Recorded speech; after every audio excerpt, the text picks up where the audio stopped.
ಎಲ್ರಿಗೂ ನಮಸ್ಕಾರ. ಸಿಂಪಲ್ಲಾಗಿ ಒಂದು ಅಡುಗೆಗೆ ಸ್ವಾಗತ. ನೀವು ತುಂಬಾ ಬ್ಯುಸಿಯಾಗಿರೋರಾದರೆ, ಕೆಲಸಕ್ಕೆ ಹೋಗ್ತಾ ಇದ್ದರೆ, ಈ ಒಂದು ಗ್ರೇವಿ ಇರೋವಂಥ ಸೈಡ್ ಡಿಶ್ನ ಮಾಡಿಕೊಂಡು ಲಂಚ್ ಬಾಕ್ಸ್ಗೆ ತೊಗೊಂಡು ಹೋಗ್ಬೋದು. ಹೇಗೆ ಮಾಡೋದು ಅಂತ ನೋಡೋಣ. ನೀರನ್ನ ಕುದಿಯೋಕ್ಕೆ ಇಟ್ಕೊಂಡಿದ್ದೀನಿ. ಪಾಲಕ್ಕು ಸುಮಾರು 3-4 ಕಟ್ಟು ತೊಗೊಂಡಿದ್ದೀನಿ. ಚೆನ್ನಾಗಿ ತೊಳ್ಕೊಂಡು ಈ ಕುದಿಯೋ ನೀರಿಗೆ 1 ನಿಮಿಷ ಬಿಟ್ಟು ತೆಗಿಬೇಕು. ಅಂದರೆ ಪಾಲಕ್ ಸೊಪ್ಪನ್ನು ಹಾಕಿ 1 ನಿಮಿಷ ಬಿಟ್ಟಿದ್ದೀನಿ. ಈಗ 1 ನಿಮಿಷ ಕುದ್ದಿದೆ ಅದು.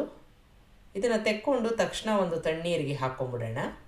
ಇನ್ನು ನಾವು ಬೇಯಿಸೋ ಅವಶ್ಯಕತೆ ಇಲ್ಲ. ಹಾಗಾಗಿ ತಣ್ಣೀರಿಗೆ ಹಾಕ್ಕೊಂಡಾಗ ಅದು ಬೇಯ್ತಾ ಇರೋ ಒಂದು ಪ್ರೊಸೆಸ್ಸು ತಡೆಯುತ್ತೆ.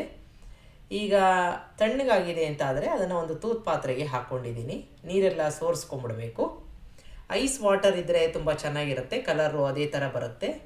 ಈಗ ಒಂದು ಬಾಣಲೆಗೆ ತುಂಬ ಕಡಿಮೆ ಎಣ್ಣೆ ಹಾಕ್ಕೊಂಡು ಒಂದು ಗ್ರೇವಿಗೆ ಬೇಕಾಗಿರೋ ಒಂದು ಪದಾರ್ಥಗಳನ್ನ ಹುರ್ಕೋತಾ ಇದ್ದೀನಿ. ಜೀರಿಗೆ ಹಾಕ್ಕೊಂಡಿದ್ದೀನಿ ಅರ್ಧ ಸ್ಪೂನು.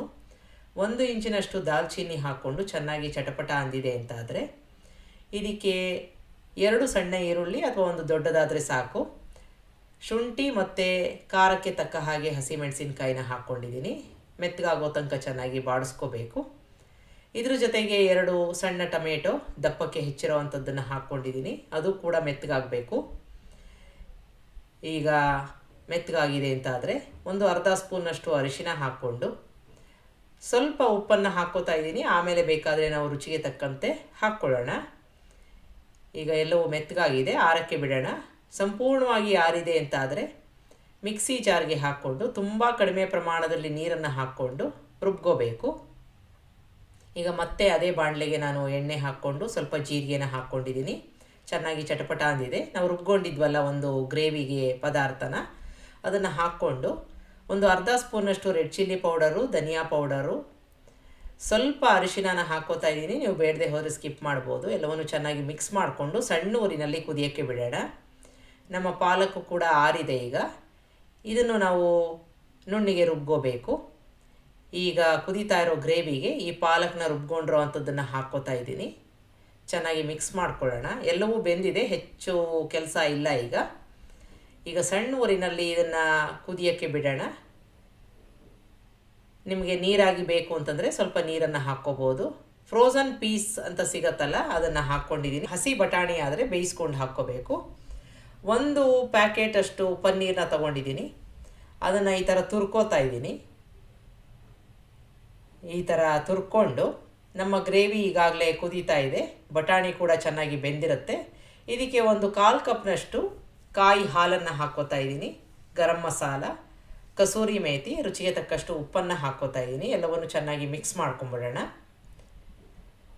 ಈಗ ಒಂದು ಸುಮಾರಾಗಿ ಗ್ರೇವಿ ರೆಡಿಯಾಗಿದೆ. ಇದಕ್ಕೆ ತುರ್ಕೊಂಡಿರೋ ಒಂದು ಪನ್ನೀರನ್ನು ಹಾಕ್ಕೋತಾ ಇದ್ದೀನಿ. ಒಂದೇ ಒಂದು ಪ್ಯಾಕೆಟ್ ಪನ್ನೀರ್ ಇದ್ರೂ ಇದನ್ನು ನೀವು ಸುಮಾರು ಒಂದು 5-6 ಜನಕ್ಕೆ ಮಾಡ್ಕೋಬೋದು. ಈಗ ಪನ್ನೀರ್ ಹಾಕಿದ್ಮೇಲೆ ಒಂದು 10-20 ಸೆಕೆಂಡು ಇದನ್ನು ಕುದಿಸ್ಕೊಂಡ್ರೆ ನಮ್ಮ ಗ್ರೇವಿ ಸಹಿತ ಪಾಲಕ್ ಮತ್ತು ಪನ್ನೀರು ರೆಡಿ ಆಯಿತು. ಇದಕ್ಕೊಂದು ಸಾಫ್ಟಾಗಿರೋ ಚಪಾತಿ ಮಾಡ್ಕೊಂಬಿಡೋಣ. ಗೋಧಿ ಹಿಟ್ಟು, ಓಂಕಾಳು, ಕೊತ್ತಂಬರಿ ಸೊಪ್ಪು, ಸ್ವಲ್ಪ ಉಪ್ಪನ್ನು ಹಾಕ್ಕೋತಾ ಇದ್ದೀನಿ. ಎಲ್ಲವನ್ನು ಚೆನ್ನಾಗಿ ಮಿಕ್ಸ್ ಮಾಡಿಕೊಂಡು ಸ್ವಲ್ಪ ಎಣ್ಣೆ ಹಾಕ್ಕೊಂಡು ಮೃದುವಾಗಿ ಹಿಟ್ಟನ್ನು ಕಲಿಸ್ಕೋಬೇಕು. ಸ್ವಲ್ಪ ಸ್ವಲ್ಪ ನೀರನ್ನು ಹಾಕ್ಕೊಂಡು ಚಪಾತಿ ಹಿಟ್ಟಿಗೆ ಹೇಗೆ ಕಲಿಸ್ಕೋತೀವಿ ಆ ಥರ ಕಲಿಸ್ಕೋಬೇಕು. ಕಲಿಸ್ಕೊಂಡಾದಮೇಲೆ ಒಂದು 10-15 ನಿಮಿಷ ಇದನ್ನು ನೆನೆಯೋಕ್ಕೆ ಬಿಡೋಣ. ತುಂಬಾ ಸಾಫ್ಟಾಗಿ ಬರುತ್ತೆ. ಲಂಚ್ ಬಾಕ್ಸ್ಗೆ ತೊಗೊಂಡು ಹೋಗ್ತಾ ಇರೋದ್ರಿಂದ ಸಾಫ್ಟಾಗಿದ್ದಾಗ ತುಂಬಾ ಚೆನ್ನಾಗಿರುತ್ತೆ. ನಿಮಗೆ ಯಾವ ಸೈಜಿನ ಚಪಾತಿ ಬೇಕೋ ಅಷ್ಟು ಹಿಟ್ಟನ್ನು ತೊಗೊಂಡು ಒಣ ಹಿಟ್ಟಿನಲ್ಲಿ ಅದ್ಕೊಂಡು ಲಟ್ಟಿಸ್ಕೋಬೇಕು. ಲಟ್ಟಿಸ್ಕೊಂಡಾದಮೇಲೆ ಒಂದು ಅರ್ಧ ಸ್ಪೂನಷ್ಟು ಎಣ್ಣೆನ ಮತ್ತು ಒಣ ಹಿಟ್ಟನ್ನು ಹಾಕ್ಕೊಂಡು ಪದರಾನ ಮಾಡ್ಕೋಬೇಕು. ನಿಮಗೆ ಯಾವ ಥರ ಬೇಕೋ ಆ ಥರ ಪದರ ಮಾಡ್ಕೋಬೋದು. ನಾನಿಲ್ಲಿ ಈ ರೀತಿಯಾಗಿ ಮಡಿಕೆಗಳನ್ನ ಮಾಡಿಕೊಂಡು ಸುರುಳಿ ಸುತ್ಕೋತಾ ಇದ್ದೀನಿ. ಈಗ ಇದನ್ನು ನಾವು ಒಣ ಹಿಟ್ಟಿನಲ್ಲಿ ಅದ್ಕೊಂಡು ಮತ್ತೆ ಲಟ್ಟಿಸ್ಕೊಳ್ಳೋಣ. ಪದರವಾಗಿ ಬಂದಿರುತ್ತೆ, ತುಂಬಾ ರುಚಿಯಾಗಿರುತ್ತೆ. ಕೊತ್ತಂಬರಿ ಸೊಪ್ಪು, ಓಂಕಾಳು ಎಲ್ಲ ಹಾಕಿರೋದ್ರಿಂದ ಡಿಫ್ರೆಂಟಾಗಿ ಇರುತ್ತೆ. ಈಗ 1 ಸ್ಪೂನಷ್ಟು ಎಣ್ಣೆನ ಹಾಕ್ಕೊಂಡು ಎರಡೂ ಬದಿಯಲ್ಲಿ ಸುಮಾರಾಗಿ ಗರ್ಗರಿಯಾಗೋ ತನಕ ಚೆನ್ನಾಗಿ ಬೇಯಿಸ್ಕೋಬೇಕು. ಪದರ ಬಂದಿರುತ್ತೆ. ಇದನ್ನು ನೀವು ಲಂಚ್ ಬಾಕ್ಸ್ಗೆ ತೊಗೊಂಡು ಹೋಗ್ಬೋದು. ಗ್ರೇವಿ ಅಂತೂ ತುಂಬಾ ಚೆನ್ನಾಗಿರುತ್ತೆ. ಈ ರೀತಿಯಾಗಿ ಒಂದು ಸಲ ಟ್ರೈ ಮಾಡಿ ನೋಡಿ. ಬಟಾಣಿ, ಪಾಲಕ್ಕು ಮತ್ತು ಪನ್ನೀರು ಇದ್ದರೆ ಮಾಡ್ಕೋಬೋದು.